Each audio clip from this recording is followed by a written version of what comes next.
Hello everyone, this is Direwolf20 and welcome to episode 112 of Direwolf20's Let's Play series. This place has changed a little bit since you guys saw it last episode. That's because I've been doing a lot of work off camera, tweaking and changing things. So let's jump back to our old base and see what's left. Because there's not much over there, to be honest with you, at least in the main base area. We still have our pneumatic craft room. I haven't moved that yet. A couple of these things here, my teleport room, I'll probably want to move. But with regards to everything that was down here, like, I pretty much moved it all. Like, it's all gone. Look, all this stuff is gone. We do have these guys here still. We might move them eventually. The sheep farm is going to stay. I got rid of the cow farm. This stuff's all probably going to stay, and the Thaumcrafty stuff and the Britannia stuff, at least for now, and this stuff here. But I cleared out a bunch of stuff that was just hanging around doing all kinds of stuff. Pretty much I'm trying to make anything that, like, I manually, like, request crafting for to come back with me. So, you know, because we can't request crafting through things. This place is all cleaned up, as is this place, and I could honestly probably steal this, as well as this. Aha. Sweet. Just gonna kind of... Oh, there's a little creeper hanging out. What's up, dude? Nice try. So, yeah, we've cleared out a lot of things. If we pop back over here, you'll also notice my recharge thing is not charging right now because I moved my wireless charger down here. Now, my wiring is still not great down here, but I'm going to be cleaning that up this episode. One of the things we're going to work on this episode is making sure our cabling is really nice and clean. So that's something we'll work on. But this is all hooked up down here. This thing's running. This thing's running. I actually think we're... Whoops. Teleporting. Whoops, didn't mean to click that one. Yeah, accidentally having things in your hotbar that teleport you with no way to cancel. My bad. Zapping back. So yeah, the charge porter, this is kind of nice because there's no way to, like, get stranded. Now it won't let me teleport back to the overworld unless I have enough power, like, because coming back is, you know, steady power. Teleporting to the overworld is not, so pretty slick. Just cleaning up inventory. So yeah, this thing's all up and running. We actually should be... Oh yeah, look at that. Our energy storage back up to 90%. So the turbine actually just kicked on in between me teleporting back and forth there. So everything's running smoothly. I might make a second turbine. And if I do that, it's going to mean me doing something that actually quite a few of you have suggested or requested, which is updating my computer craft code to handle multiple turbines. Right now, this code can really only handle one turbine. Now, it shouldn't be too bad to handle more than one turbine, but, you know, I just wanted to...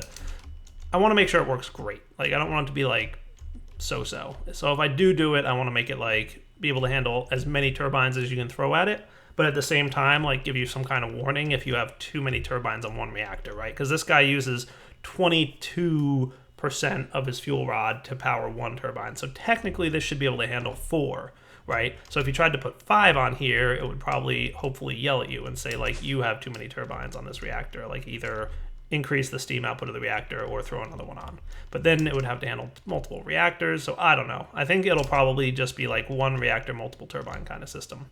So this room, I've been rearranging stuff. So for example, if we go grab some sugarcane out of here, that should kick on. It should eat up the sugarcane, boom. And then this turns off and the sugarcane turns off. Nice. So that's pretty slick. I'm in the middle of setting up my cow thing. Obviously, I'm going to want a rancher here, and I guess rotate. And your job will obviously be to get a bunch of milk from these cows and pipe it into a nearby reinforced tank by way of hardened fluid ducts. Sweet. And this thing's getting more milk. Obviously, he doesn't have quite enough energy, but that's okay. And then the fluid duct will handle the cyclic assembler bit. So we'll see about hooking this thing up. Probably right about here might be a good spot. And we'll put this thing in. Just trying to remember how this all works, because it's been a while. So I've obviously got an ME interface here. So let's see. If I was going to reconfigure this doohickey, I'd probably want input, input, output. And don't mind me, I'm just rearranging a little bit of how this thing works. Hardened fluid ducts, I might need a few more.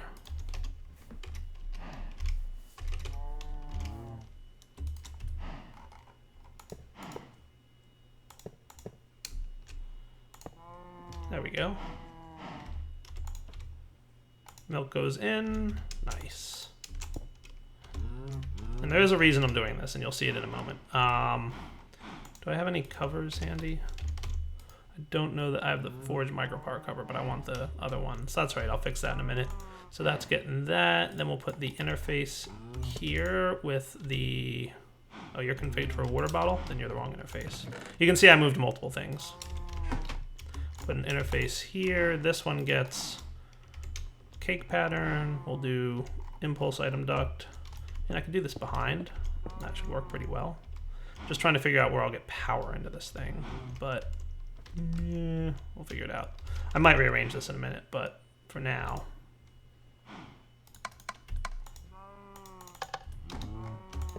I want this all to look nice, obviously. So this room, obviously, is going to be something of like a secondary auto crafting room, where some of the less common auto crafts will go. So right now we've got like a bunch of auto crafting going on in here. This is kind of like a secondary auto crafting room for things like the cows and all that stuff, right? So you should be saying egg, 2 sugar, and 3 wheat go in. And I've obviously got this guy set, so we can do this and this.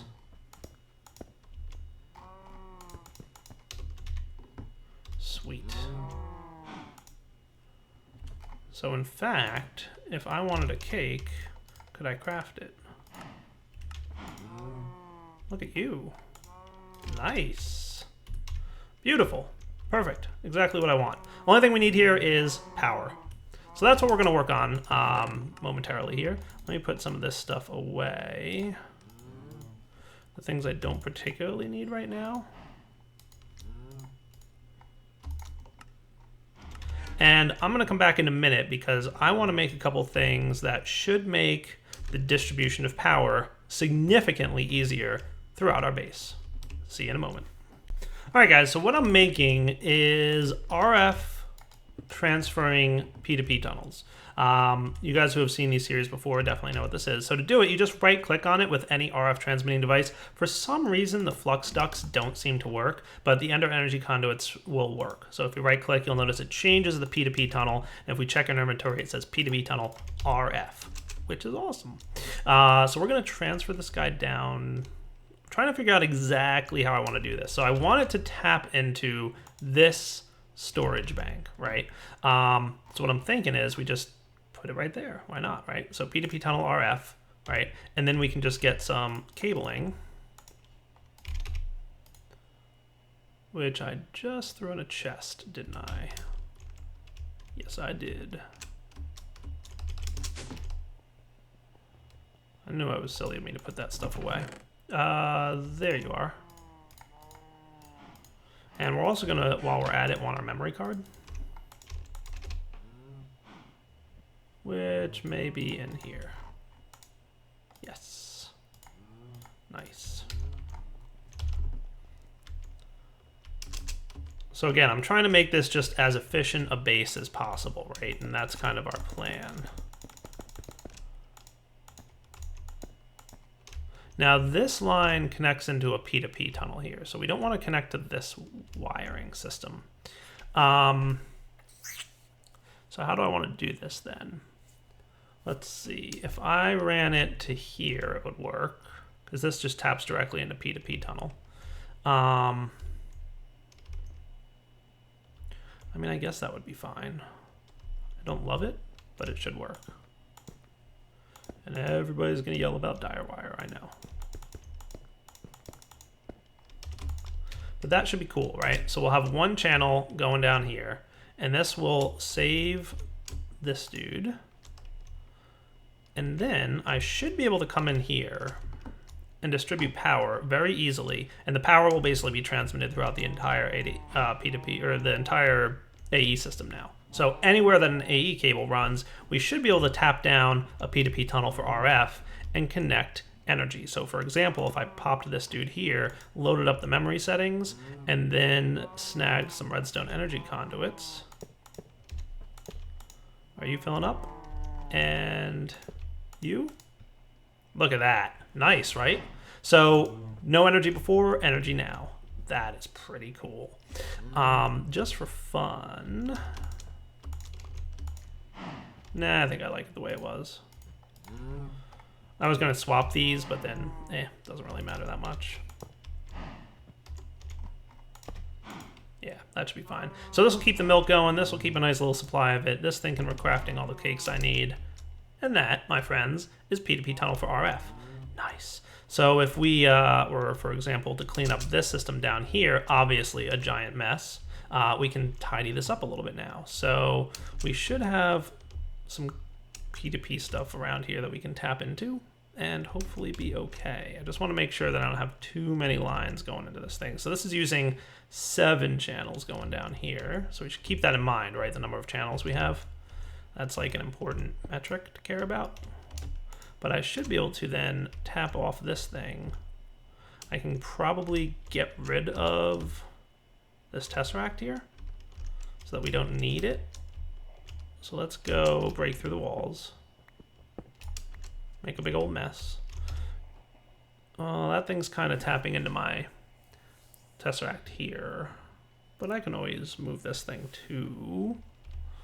I don't know if I want to switch that up.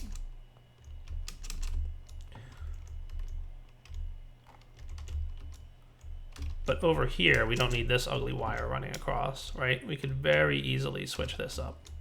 So we've got, let's see, if we broke this and we put down, this goes to here. Now it's RF.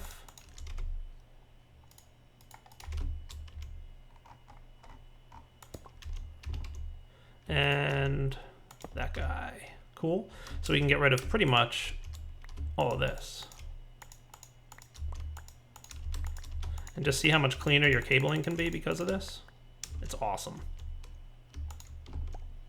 So we'll leave that tesseract there for the time being just because it's, you know, doing so much. But for now, it's okay. The only thing I have to replace is our wireless charger, which I'll just kind of put, I mean, it really doesn't matter where it goes. I'll put it right here. That sounds like a nice place for it. Right kind of in the middle of this platform. And if I need to re-centralize it or maybe even have more than one laying around, that would be fine. So that looks very nice. Keep in mind, I don't think there's a limit to how much RF can transfer through those P2P connections. We do have a limit, obviously, of this thing here being, you know, 32,000 RF per tick, but that's fine. Shouldn't be a problem. So everybody should be happy here. We should probably test our machines just to make sure. So I'll snag some snow, and you'll see, obviously, we're not losing power. Cool. So that means it's working. Great.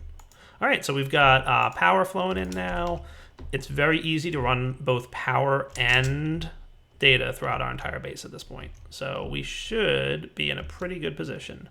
We'll come back in a minute. I just want to make sure that there's anything else I want to re-hook up that I forgot in this chest. Let's see, I think there's a couple things that I didn't put back together right here. I didn't put together my brewing system. I'll do that off camera real quick because it would just be a repeat of stuff you already saw. And I think that's pretty much it. Yeah, we'll be right back. All right, guys, I managed to reconfigure this doohickey, I think. Insert potion of instant healing. You should be extract, always active, which should transfer you over to here. Your extract should also be always active, and then you should be allowed back into the chest. That's actually not what I want. You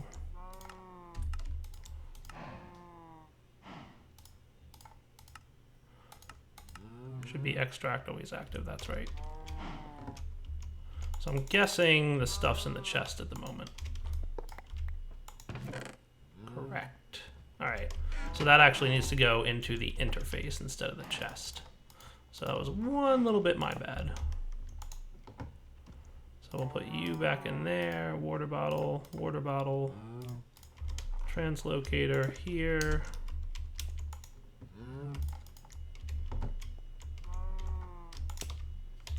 and you can be an insert these dudes.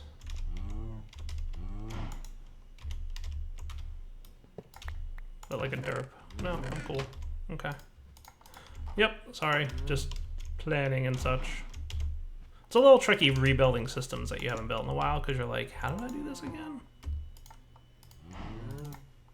All right, back in a minute.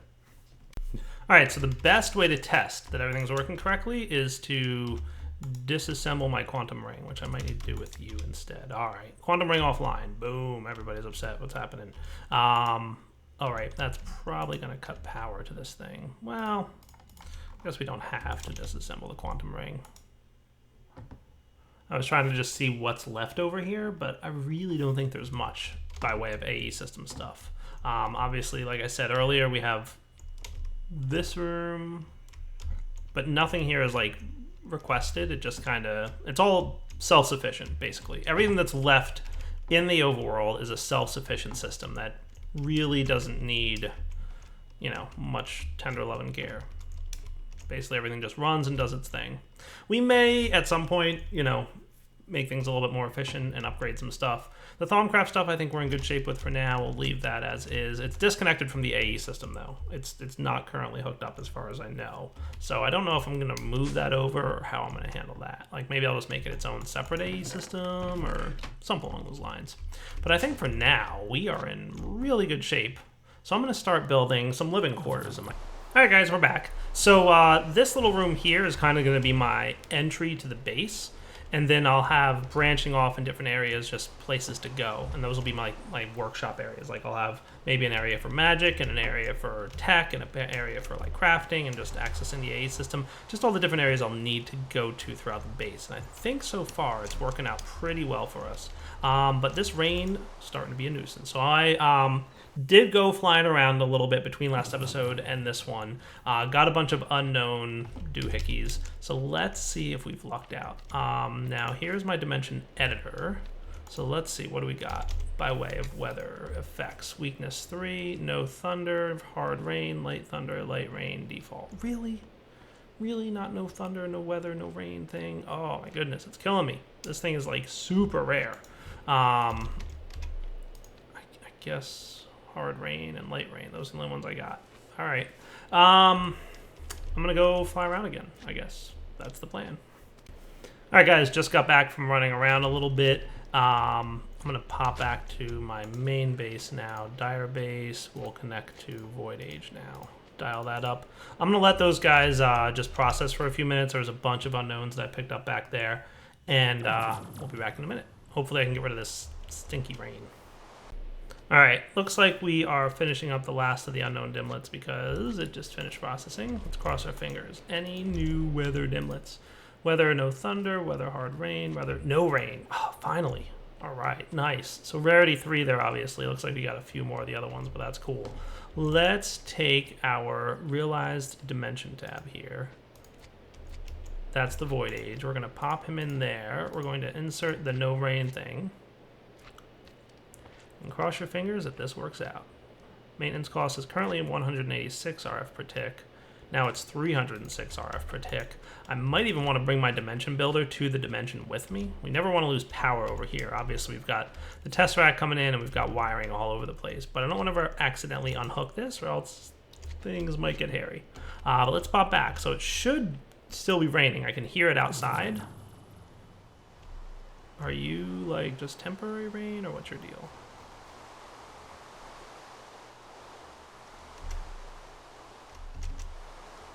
Maybe I need to get rid of the rain in the overworld before this will stop raining for good.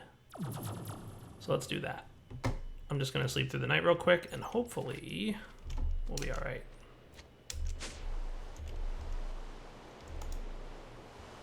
Cross your fingers, guys.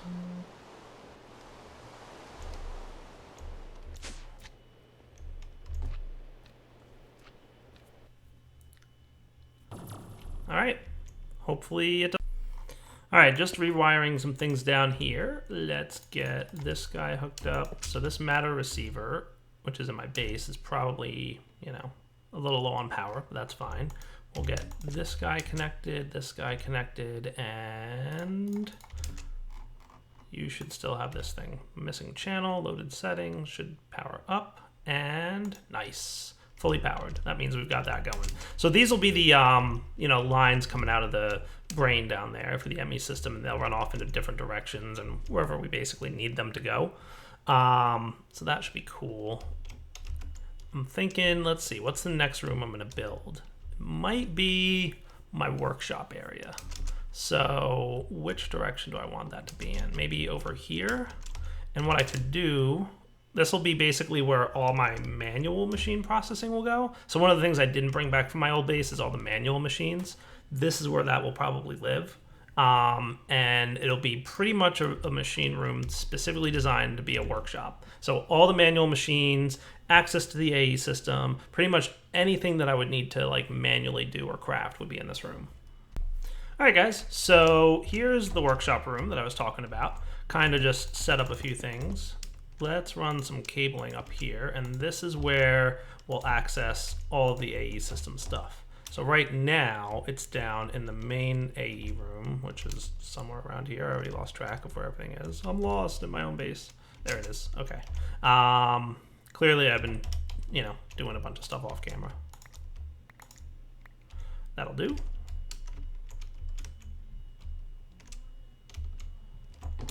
Sweet. So this is the interface terminal. I'll make that on the right.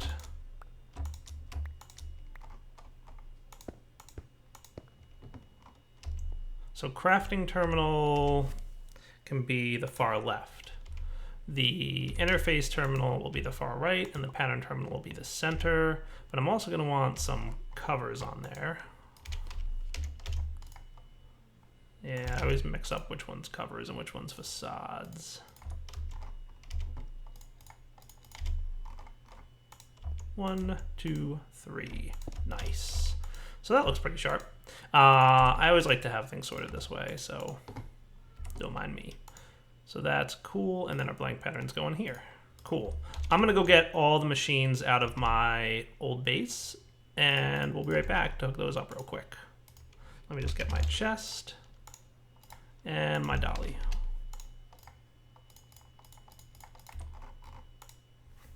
All right, guys, we're back. In prepping for this area here, it occurred to me that one of the things we're going to want a lot of running throughout the base, aside from power, will probably be water. There's quite a few machines that require water throughout here, and I'm going to use a similar principle to transmit water throughout my base. But in order to set this up, we're going to need a few things. So let's get started, shall we? Under the ground here, I set up this little contraption. So let's get a couple buckets. Pick this stuff up. So we'll say 1, 2, and that should go away. Cool. So we're going to basically do away with this water production here. Now I'm not going to use this for my stuff up in the reactor, because that has just a stupid amount of water that it requires, and I don't know that the aqueous accumulator that I made and prepared is going to be sufficient. However, that does mean we can at least clear away some of this mess that I made a couple episodes ago. So like I said, a lot of this was temporary setup just as a way to kind of keep things ready to go. So all these machines require water, right? And there's a few more that are going to need it as well. So let's see, where's my water source going to live? I could probably place it down right here. Yeah, this might not be a terrible spot for it. Now, as you can see, it's currently not crafting any because it needs a couple water source blocks. So we're going to prepare them right like so. So there and there. And you'll notice that he starts filling up with a little bit of water. And I'm going to augment this guy with some speed upgrades. That should rapidly increase the point at which it can create water. So if we take a look at this guy, I don't know if it actually tells us, but you can see a huge increase, right? Because I made this the resonant version of the aqueous accumulator. Now the other thing I want to do is just set it so the bottom is the only output. And we're going to place a nice resonant portable tank right there. Sweet. That thing can hold 512 buckets worth of water. So you can see it's quickly producing more for us, right? 64 buckets We're up to 70.4, 76.8, 83. So that thing's going to be really nice. From there, I'm going to want, let's see, what are my options for fluid ducts? So I want to make sure that whatever I make is enough. So this guy is the hardened fluid duct. Then we've got the flux plated fluid duct. This transfers flux and fluids. And then super laminar fluid duct. Limitless transfer rate when pressurized. Interesting. Not sure if pressurized means it needs power. That's some kind of a new fluid duct. I guess for now, we'll stick with the hardened fluid duct. And if we need more, we'll try out that superluminar one. So output to there. And then on this guy, we're going to place that. Cool. And we're going to use a pressurized doohickey. Now it's a P2P tunnel for fluid. Nice. We can save this in a memory card. Successfully saved. And then we can just run some cable over here. So let's get some of that cabling.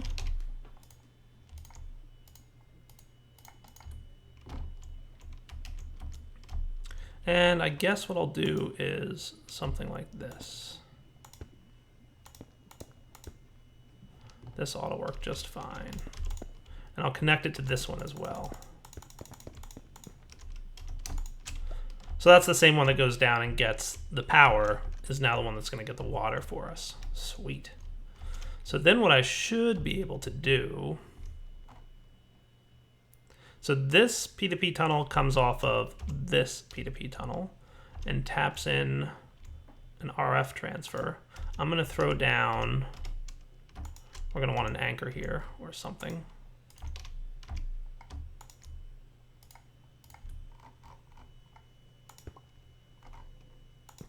Cool. We'll put down this dude.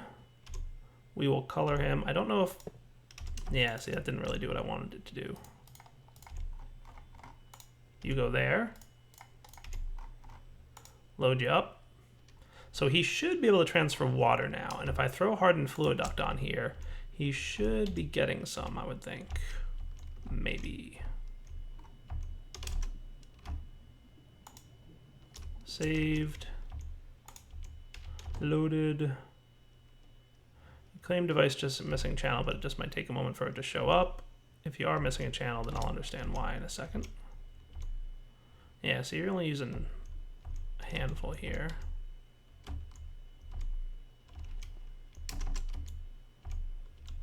That is interesting. He is not using a channel momentarily at the current time. What do we got going on here? This is 3 channels in use down on this side of the line.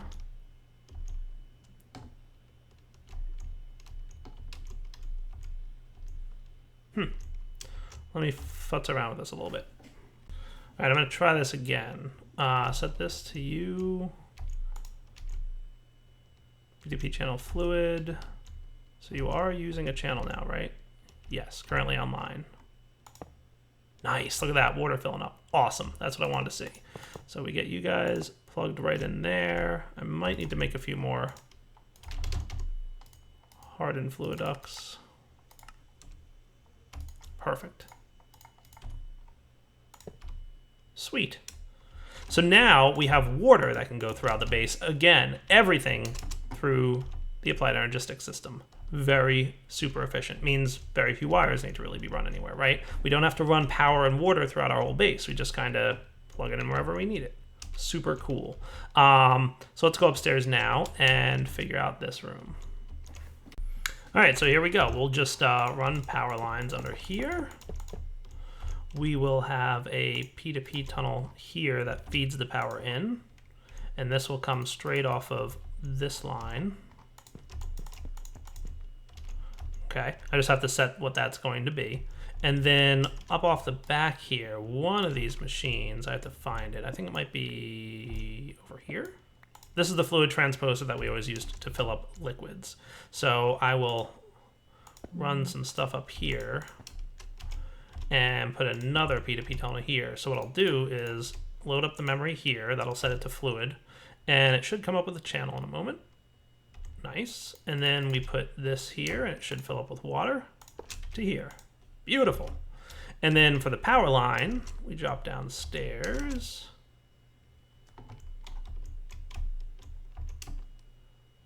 Save settings. Come back up over here. Always getting lost in my base. Even higher.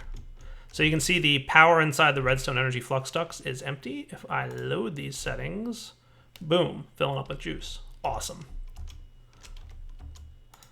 See, that's one of the things that I really like about Applied Energistics is just how powerful the P2P system is. You can transfer pretty much, as you can see here, a ton of stuff. You can do EU for industrial craft. You can do item transfers if you want. You can do light. You can do fluid. You can do ME, obviously, RF, and redstone.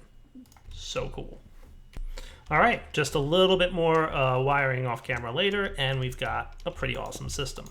So I think that about wraps up the episode here. So this will obviously be my machine workshop room, right? That clears out all that stuff. Let's take one more trip back to the overworld and see what we need to transport back. I kind of want to move my pneumatic system over here, and again, try and be as efficient as possible with the room design. And I think we can probably improve upon what we've got going on over here. But I'll probably do a lot of that again off camera and only come on to show you guys if something new exciting happens, right? So I think this is the first time in the series that we've really used the P2P connections for liquid and energy transport. So I hope you guys enjoyed checking that out. It is very cool and, as we saw, very powerful. But for now, it is unfortunately the old wrapping up point for the episode. So Darryl20 signing off. Hope you guys enjoyed this episode. We will come back next time and hopefully be pretty close to moving into our new base. And then there's probably a few more things I'd like to get going. I never did set up glowstone production. I have an idea for that. You know, it should be pretty interesting. And then, you know, a few other things to do, obviously. All right, guys, for now, Darryl20 signing off. Take it easy.